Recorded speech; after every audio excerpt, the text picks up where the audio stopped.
அலைக்கும். நம்ம இன்னைக்கு என்ன பண்ண போகிறோம்? எக்கு குழம்பு பண்ண போகிறோம். இன்னைக்கு தேவையான ஐட்டம் கருவேப்பிலை, புளி, இஞ்சி, பூண்டு, கொத்தமல்லி, புதினா, கருவேப்பிலை, ஜார். இப்போ நம்ம அரைச்சி போட்டு செய்ய போகிறோம். தேவையான எக் 6, பட்டை, லவங்க, ஜீரகம், சோம்பு. இப்போது இதெல்லாம் நம்ம போட்டு மிக்சியில் ஒன்றா போட்டு ஆட்ட போகிறோம். ஓகே, இப்போ பாருங்க காய்ஸ், நம்ம தேங்காய் சேர்க்கல. இப்போ நம்ம இதை ஆட் பண்ணுவோம். ஜார் வர ஆல்ரெடியே க்ளீன் பண்ணி வச்சுட்டேன், போட்டேன். பாருங்கள், வெங்காயம் போட்டாச்சு. இப்போ கொத்தமல்லி, புளி நான் போடுறேன். இந்த பூண்டு,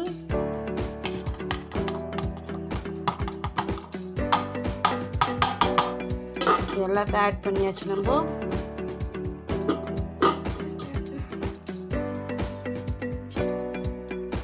இப்போ 2 பச்சை மிளகாய் போடலாம். இது பாருங்கள், இது சேர்த்துக்கிறேன் நான். நம்ம எந்த மசாலாவும் போடுறதில்ல, அதனால் நம்ம இப்போ கருவேப்பிலை இதில் ஆட் பண்ணிக்கலாம். இப்போது நம்மளுக்கு என்ன பண்ண போகிறோம்? கிரைண்ட் பண்ண போகிறோம். இப்போ நம்ம கிரைண்ட் பண்ணிவிட்டு 2 பச்சை மிளகாய் ஆட் பண்ணணும். ஃப்ரிட்ஜில் பச்சை மிளகாய் ரொம்ப சேருகிடு ஆட் பண்ணிவிட்டு நம்ம இப்போ பார்க்கலாம். இப்போ நான் போய் அரைச்சின்னு வரேன். கைஸ், நம்ம இப்போது 2 பச்சை மிளகாய் ஆட் பண்ணிக்கிறோம். இப்போ நம்ம கிரைண்ட் பண்ணி வந்துடலாம்.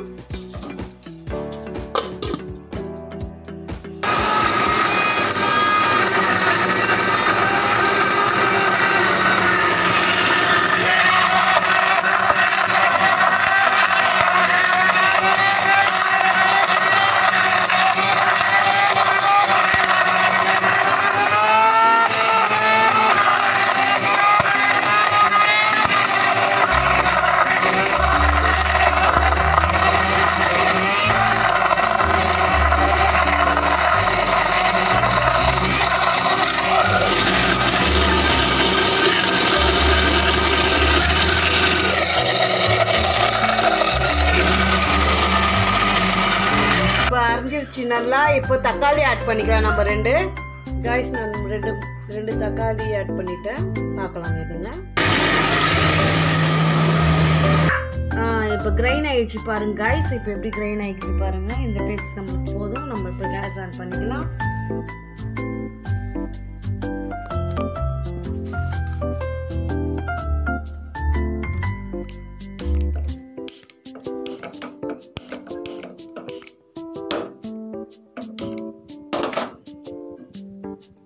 நம்ம கடாய் வச்சிடலாம்.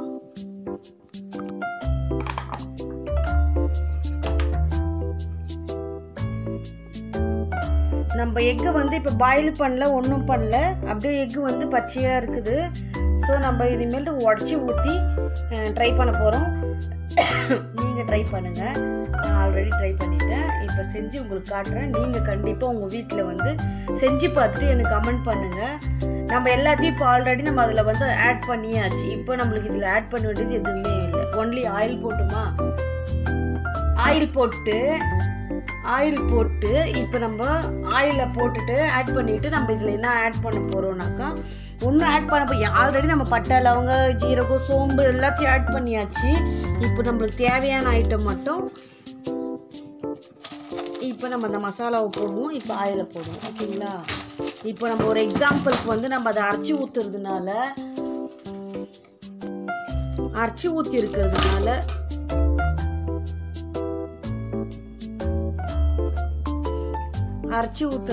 நம்ம இப்போ என்ன எப்படி ஆட் பண்ணுறோம்னு பார்க்கலாம். நீங்கள் நம்மளுக்கு எத்தனை ஸ்பூன் என்ன வேணும்.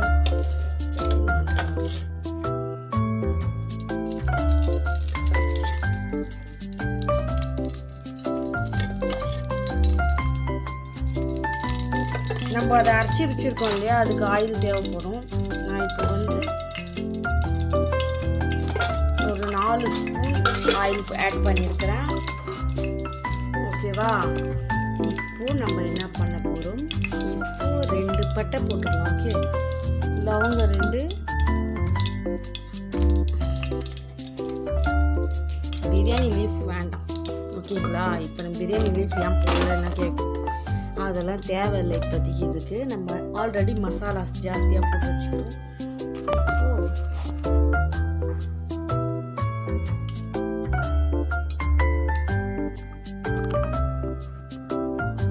மசாலா போட்டு வச்சுக்கணும். பாருங்க நல்லா கொதிக்க ஆரம்பிச்சிருச்சு.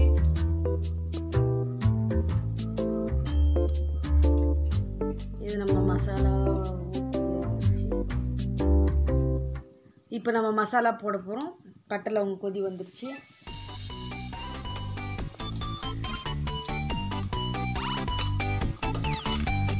நம்ம ஆட் பண்ணிக்கலாம். நான் ஒரு கையில் ஃபோன் வச்சுருக்கிறதுனால எனக்கு கம்ஃபர்டபுள் இல்லை. கொஞ்சம் பரவாயில்ல, அட்ஜஸ்ட் பண்ணிக்கோங்க.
கொஞ்சம் கொதி வரணும். இப்போ உங்களுக்கு நான் காமிக்கிறேன். இப்போ நம்ம ஊற்றுன தண்ணியோடு வந்து கொஞ்சம் ஒரு கிரேவி வந்து திக்னஸ் வரும். இன்னும் திக் வரும்.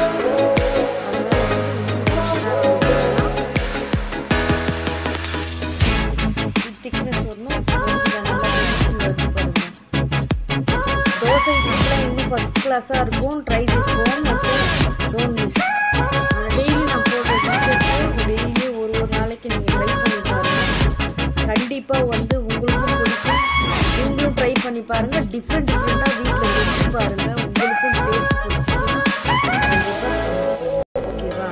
இது வந்து நான் எக்கு குழம்புன்னு சொன்னது வந்து நம்ம எக்கை உடைக்காமலும் போட்டிருக்கலாம். உடச்சி இப்போ நான் உடச்சி ஊற்றும் போது நீங்கள் பாருங்கள். அது வந்து அது வரும்போது நல்ல ஒரு டேஸ்ட்டு, ஒரு நல்ல அதுக்குள்ளேயே அது மசாலாலாம் போய் இறங்கிட்டு ஒரு மாதிரி டிஃப்ரெண்ட் டேஸ்ட்டாக இருக்கும். ஆனால் ஊற்றுன பின்னாடி ஆனால் நீங்கள் வந்து அதை கலரையே கொடுக்கக்கூடாது. அப்படியே விட்டுருணும். ஒரு 5 மினிட்ஸ் விட்டுருக்கனால தான் அது க்ளீனாக வெந்து வரும். இல்லைன்னா வந்து அப்படியே வந்து ஆடி அது மாற்றி அது குழம்பே நல்லா இருக்கும்.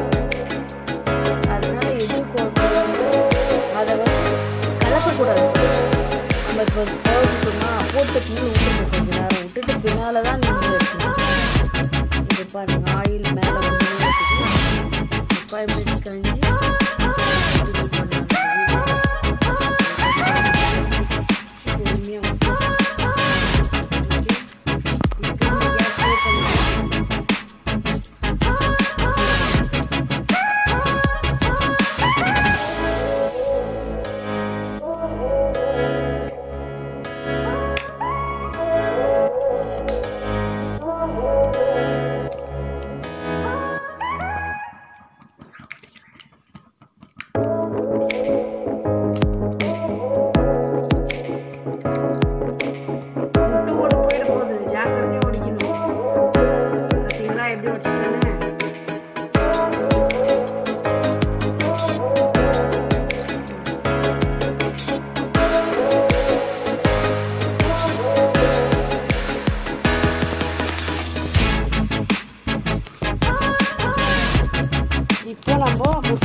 இப்போ கொஞ்ச நேரம் நம்ம பிளேட் போட்டு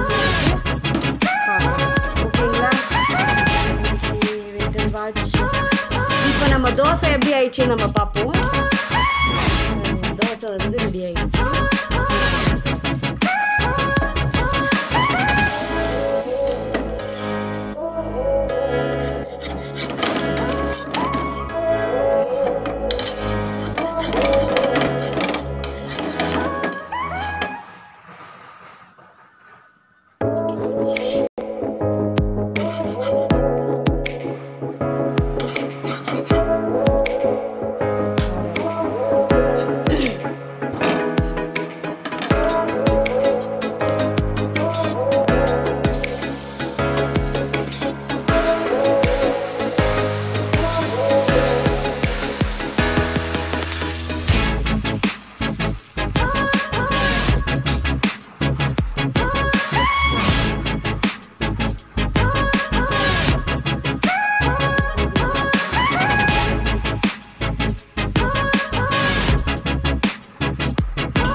நல்லா கொதி வருது. நம்ம முட்டி ஊற்றிக்கிறதுனால எப்படி கொதி வருதுன்னு பாருங்கள். எக்கெல்லாம் எப்படி தெரியுது பாருங்கள். இவ்வளோதான். நம்ம கரண்டி போடக்கூடாது. கரண்டி போட்டோம்னா எல்லா முட்டையும் உடைக்கணும். வெயிட் பண்ணுங்கள். இப்போ பாருங்கள், நம்ம தோசையை பாருங்கள் ரெடி ஆகிடுச்சு. இந்த பக்கம் தோசை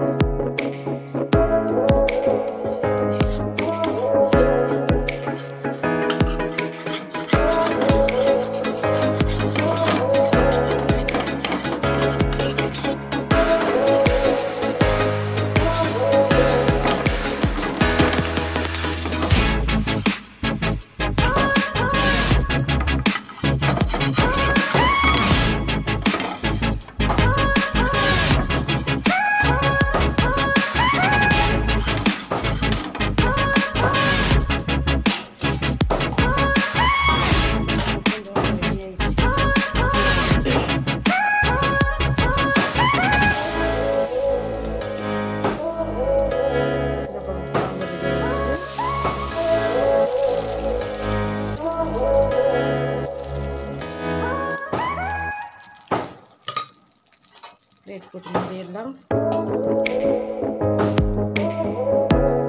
இப்போ நம்ம 3 தோசை போட்டுட்டோம். கிரேவி ரெடி ஆகிடுது.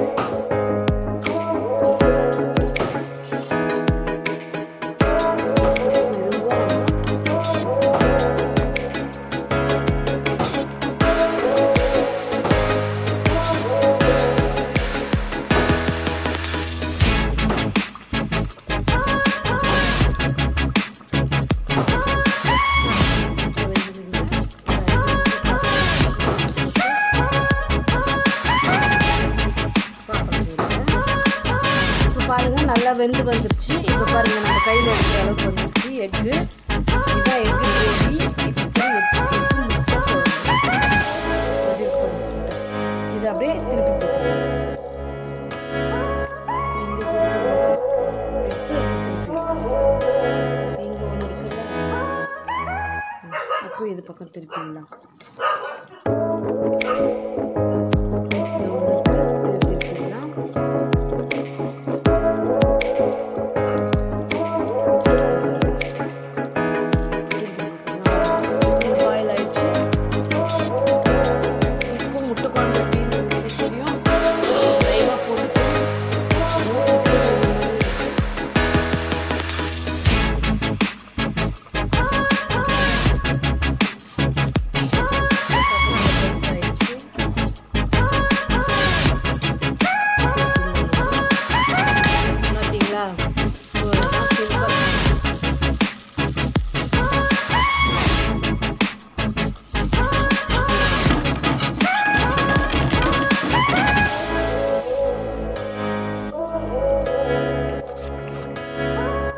Thank you for watching Reshma 786 channel. Egg gravy எப்படி பண்றது நம்ம பார்த்தோம். Thank you for watching. நீங்க ட்ரை பண்ணுங்க உங்க வீட்ல. கண்டிப்பா ட்ரை பண்ணிட்டு கண்டிப்பா எனக்கு கமெண்ட் பண்ணுங்க, ஷேர் பண்ணுங்க, லைக் பண்ணுங்க, Subscribe பண்ணுங்க. Thank you for watching Reshma 786. Thank you. Bye. பாருங்க guys, இப்போ ஓபன் பண்ணலாம். நல்ல கொதி வந்துருச்சு பாருங்க எப்படி இருக்குன்னு.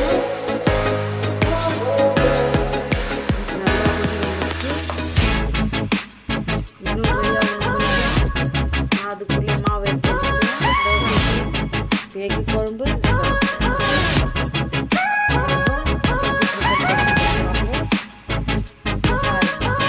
இப்போ நல்லா கொதி வந்துச்சா.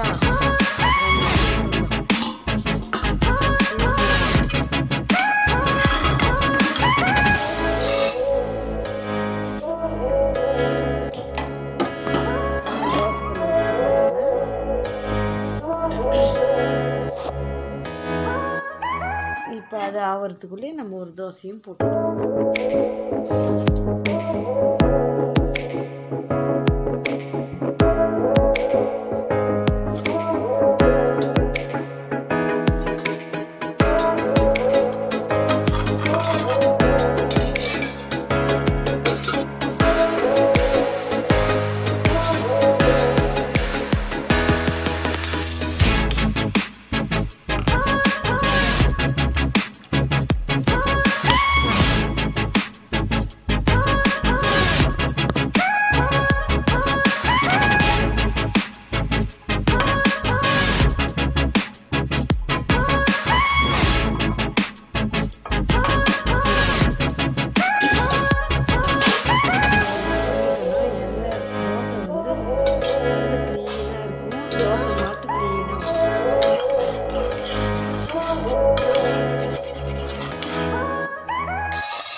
கைஸ், இப்போ நம்ம தோசை போடுறோம். எப்படி இருந்துச்சு? இப்போ நம்ம இது திருப்பவே தேவையில்லை.